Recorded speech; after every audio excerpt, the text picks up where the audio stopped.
क्या सच है कि हम दोनों 60-70 पार की उम्र में भी प्यार में डूबे हुए हैं। मैं तुम्हारे कंधे पर सर रखकर खिलखिला रही हूँ और तुम मुझे मोजे पहनने को कह रहे हो। लो चलो उठो, मोजे पहन लो। मैं तूतिया रंग की लेगिंग्स, उस पर टी शर्ट लंबी बाह की पहन लेती हूँ।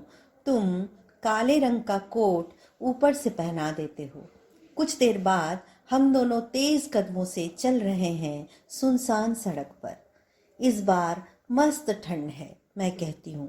तुम मुझे देखते हो, कानों के पास से सरक गया मफलर ठीक कर देते हो। कुछ कहने को होती हूँ मैं, तुम चुप करा देते हो। चलते वक्त बोला नहीं करते, क्यों? फायदा नहीं होता। ओ, पर मैं ज्यादा देर चुप नहीं रह सकती। तुमसे बात करने को मचल उठती हूँ। एक बात कहूँ? फिर कहा, कहा ना, पैदल चलते वक्त चुप रहा करो। भसेक, मैं मनुहार कर उठती हूँ। कहो, मुझसे प्यार करते हो? बहुत। तुम हंसते हो। 45 सालों में यह वाक्य कितनी बार दोहराई हो याद है? असंख्य बार। फिर भी न पेट भरता है न मन। चलो अब चलते हैं। चलो, तुम मोबाइल में समय देखते हो। अभी 30 मिनट पूरे नहीं हुए हैं। कितने हुए? 20 मिनट। अच्छा चलो, शाम को पूरे 40 मिनट चलेंगे। तुम कुछ कदम आगे निकल जाते हो। मैं दौड़कर पास आ जाती हूँ, हाँफ रही हूँ। रुको, साथ साथ चलते हैं। मैं तुम्हारी कलाई पकड़ लेती हूँ। वो देखो, लोग देख रहे हैं। देखने दो, क्या कहेंगे कहने दो। दिसंबर के अंतिम पखवाड़े की सुबह 8 बजे का सूरज अलसाए ठंड से कुड़कुड़ा रहा है। चलो, एक कप चाय इसे भी पिलाते हैं। किसे? सूरज को। और किसे? देखते नहीं, बेचारा सा दिख रहा है। मैं हंसते हुए तुमसे आगे जाती हूँ, एकदम तेज। घर हमारे इंतजार में हो जैसे। हमें अकेला छोड़कर कहाँ थी इतनी देर? घर पूछ बैठता है। ये तो आ गई हूँ बाबा। रोज तुम्हारा एक ही सवाल। धूप थी हल्की हल्की पूरब दिशा की, खिड़की के पल्लों पर हौले हौले दस्तक देती हुई। आती हूँ, जरा ठहर। ओ पूरब दिशा की बंद खिड़की, आओ तुम्हें खोल देती हूँ। खिड़की खोलते ही धूप नन्ही बिल्ली की तरह झप से फर्श पर आ कूदती है। नर्म मखमली धूप। मैं कॉपी पेन निकाल लेती हूँ। क्या लिख रही हो? कुछ नहीं, ऐसे ही। चलो, चाय बनाते हैं। मैं गैस ऑन करती हूँ, तुम फ्रिज से दूध ले आते हो। चाय पत्ती तुम पूछते, ये रही। मैं डिब्बा बढ़ा देती हूँ। चाय पीकर हम दोनों कुर्सियां उठाकर बाहर निकल आते हैं बरामदे में। तुम हंस का दिसंबर का अंक खोलकर बैठ जाते हो। मैं गुलाब की क्यारियों के बीच उड़ती तितलियों के झुंड को देखने लगी। एकटक मन कहीं खो सा गया। आजकल ऐसे दृश्य कितने कम दिखाई देने लगे हैं। न जाने कहाँ गुम हो गए ये सब। तुम्हारे जोरदार ठहाके से मैं चौंक उठती हूँ। क्या हुआ? संपादकीय पढ़ रहे हो लगता है। हाँ, बेचारा, लॉटरी नहीं खुल रही है। तुम्हारा कारगर नुस्खा इन्हें क्या पता? बता दूं? फोन नंबर तो है। नहीं नहीं, ऐसी गलती मत करना। क्यों? तुम अपने सारे नुस्खे मेरे ही ऊपर आजमाओ तो ठीक है, बाकियों को बख्श दो। पर नुस्खा है बड़ा मजेदार। हफ्ते में 2 बार पियो, पेट क्लियर। नहीं? आज खिड़की दरवाजे के सारे पर्दे धोने हैं। गुलाबी रंग पर गर्द बहुत जल्दी जमने लगती है। मैं अंदर आ जाती हूँ, पीछे पीछे तुम भी। आज हंस को पूरा ही पढ़ लूंगा। रहने दो, ऐसा रोज ही कहते हो। पहले से स्पीड थोड़ी कम हो गई है पढ़ने की। कोई बात नहीं, चलो अंदर चलते हैं। मैं पर्दे खोलने लगती हूँ। अरे रे रे रे रे, क्या कर रही हो? तुम्हें खोल रही हूँ। अभी 15 दिन भी तो नहीं हुए हमें धुले हुए। देखो, काले काले डस्ट में तुम्हारी रंग कैसे छुप से गए हैं। मैं सारे पर्दों को अपनी गोद में उठाकर टब में डालने लगती हूँ। ठंडे पानी में मत डालना। नहीं रे बाबा, ज्यादा जोर जोर से रगड़ना मत। ओहो, बिल्कुल नहीं।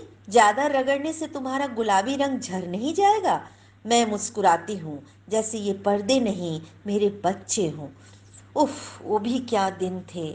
हवा में सवार भागते हुए, महज 22 की उम्र, मैं और तीन तीन बेटों की माँ। एक को पकड़ूं तो एक छूट जाए, और एक गोद में किसे संभालूं। तुम्हें आवाज देती इसके पहले ही तुम मुझे पुकारते, जरा आना तो। तुम काम पर जाने को तैयार, मैं तुम्हें ऊपर से नीचे तक देखती। शर्ट के बटन सही जगह से नदारद, फुल पैंट का भी वही हाल।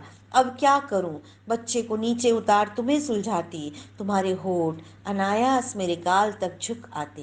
तुम्हें ऑफिस जाते हुए देखती, रोज एक ही शर्ट एक ही फुल पैंट में, पर मुझे तुम जैसा कोई और नहीं लगता। एकदम अलग, एकदम जुदा। क्या सोचने लगी? मैं चौंक गई। तुम मुझे पीछे से बाहों में जकड़ लेते हो। क्या बनेगा आज? पत्ता गोभी काट दूं? हम्म। तुम चॉपर से पत्ता गोभी काट रहे हो, बारीक, बिल्कुल प्रोफेशन शेफ की तरह। कट कट की मधुर आवाज पहुंच रही है। मैं आंगन में हूँ। यही तो है वह जगह जहाँ मैं घंटों बिता सकती हूँ। आंगन, मेरी सखी सहेली, माँ बाप, बहुएं, भाई बहन, इन्हें मैं अपनी इच्छा के अनुसार यहाँ वहाँ बिठाकर बातें करते रहती हूँ। इनकी उंगली पकड़कर बहुत दूर चली जाती हूँ। मेरा पोता मनु, दोनों पोतियाँ रूपी, दीपी तो मेरे चारों ओर तितलियों की तरह मंडराती रहती हैं। कभी मैं उनके पास, कभी वे मेरे पास। तीनों बेटों के फोन नियम से आते रहते हैं। मजाल है, जो मोबाइल को अपने से अलग कर दूं, वो मेरे गले में झूलता ही रहता है, यूं यूं। कैसी हो माँ? अच्छी हूँ। बाबा कैसे हैं? अच्छे हैं। क्या कर रहे हैं? बिजली का बिल भरने गए हैं, आते ही होंगे। मैं आगे कहती हूँ, साक्षात्कार में मेरी कविता छपी है रे। मैंने इन दिनों बच्चों के लिए कई गीत भी लिखे हैं, धुनें भी दी हैं, हारमोनियम में निकाल लेती हूँ। तेरी बिटिया को सुनाऊंगी, तू सुन रहा है ना? Hello, hello. शायद फोन कट गया। सुबह शाम मिलाकर हम दोनों कई बार सीढ़ियां चढ़ते उतरते हैं। इससे दुरुस्त रहेंगे घुटने, तुम कहते हो। सोचती हूँ, चाहे कुछ भी हो जाए, छत पर जाना हमसे ना छूटे। घर की और चीजों की तरह यह भी कम प्यार नहीं करती हमें।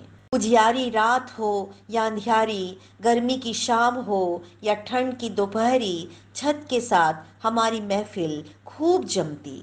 जब हम किसी भी विषय पर बात करते या मोबाइल पर भूले बिसरे गीत सुनते, तो एक अद्भुत समा छत पर बंध जाता, जिसमें हम दोनों कई घंटों तक गोते खाते रहते। आज भी जब हम दोनों छत पर आए तो आसमान से शीत टपक रही थी। पूर्णिमा का गोल चांद हंस रहा था। वो हमें ऐसे देख रहा था मानो कह रहा था कि देर न करो और एक सुंदर सी कविता लिख डालो।